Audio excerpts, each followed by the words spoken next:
ရှေးတုန်းကဂရိပြည်မှာအလွန်လှပတဲ့မိန်းကလေးတစ်ယောက်ရှိခဲ့ဘူးတဲ့။သူမနာမည်ကမဒူစာတဲ့။သူမအလှတရားဟာဘလောက်တောင်ထင်ရှားသလဲဆိုရင်နတ်ဖျားမတွေတောင်မနာလိုဖြစ်ရလောက်အောင်ပါပဲ။အထူးသဖြင့်သူမစပင်ဟာခါးအထိရှိပြီးလှိုင်းတွန်းနေတဲ့ဆံတွေဟာလူတိုင်းကိုရင်သက်ရှုမောဖြစ်စေခဲ့ပါတယ်။ဒါပေမဲ့အဲ့ဒီအလှတရားကလည်းသူမအတွက်ငရဲတစ်ခုဖြစ်စေခဲ့ပါတယ်။ပင်လယ်နတ်ဖျားပိုစိုက်တန်ဟာမဒူစာကိုအတင်းဓမ္မသိမ့်ပိုက်ခဲ့ပါတယ်။ဒီလောက်ရဲ့ကြောင့်အတိနာနတ်ဖျားမက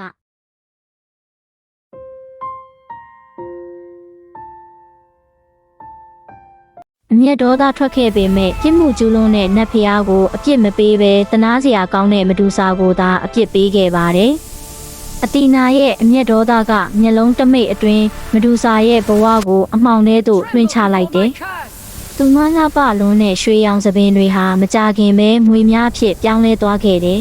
။သူမမျက်လုံးတွေကိုကြီးမိသူတိုင်းကိုကြောက်ရွံ့အဖြစ်ပြောင်းလဲနိုင်တဲ့အင်အားကြီးမားတဲ့အန္တရာယ်ဖြစ်လာခဲ့တယ်။တစ်ချိန်ကလူတိုင်းကချစ်ခင်လေးစားခဲ့သောမဒူစာဟာအခုတော့လူတိုင်း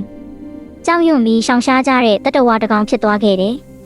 သူမဟာလူမှုအတိုင်းဝိုင်းကနေဖယ်ထုတ်ခံခဲ့ရပြီးတဲကန်တွေကကျွန်းတစ်ခုမှာတယောက်တည်းနေထိုင်ရတော့တယ်။အပြစ်ကျူးလွန်တာကျမမဟုတ်ဘူးမဟုတ်လား။ဘာကြောင့်ကျမကိုပဲအပြစ်ပေးရတာလဲဆိုတဲ့မေးခွန်းကသူမကိုချက်ချင်းပဲမျက်ရည်ကျစေခဲ့တယ်။နှစ်များစွာကြာပြီးနောက်မှာတော့သူမအနေရဲ့ကြောင့်လူသားတွေအတွက်ကြောက်မက်ဖွယ်တတဝါတစ်ကောင်အဖြစ်သတင်းပြန်လာခဲ့တယ်။ဘယင်တစ်ပါးကလည်းသူမကောင်းကိုဖျက်ယူလာနိုင်သူကို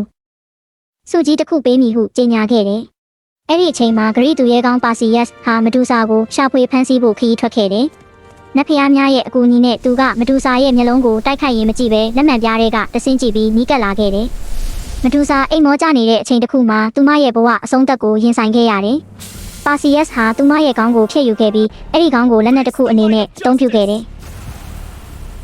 ဒါပေမဲ့လူအများမမြင်နိုင်တဲ့အမှန်တရားတစ်ခုရှိတယ်။မဒူစာဟာမကောင်းမှုရဲ့သင်္ကြန်မဟုတ်ဘူး။သူမဟာမတရားမှုရဲ victims တယောက်သာဖြစ်ခဲ့တယ်။သူမဇလန်းကအလှတရားမနာလိုမှုအာဏာနဲ့မတရားမှုတို့အကြားအမြဲတမ်းဆက်လက်ဖော်ပြနေတဲ့သမိုင်းတစ်ခုဖြစ်နေခဲ့တယ်။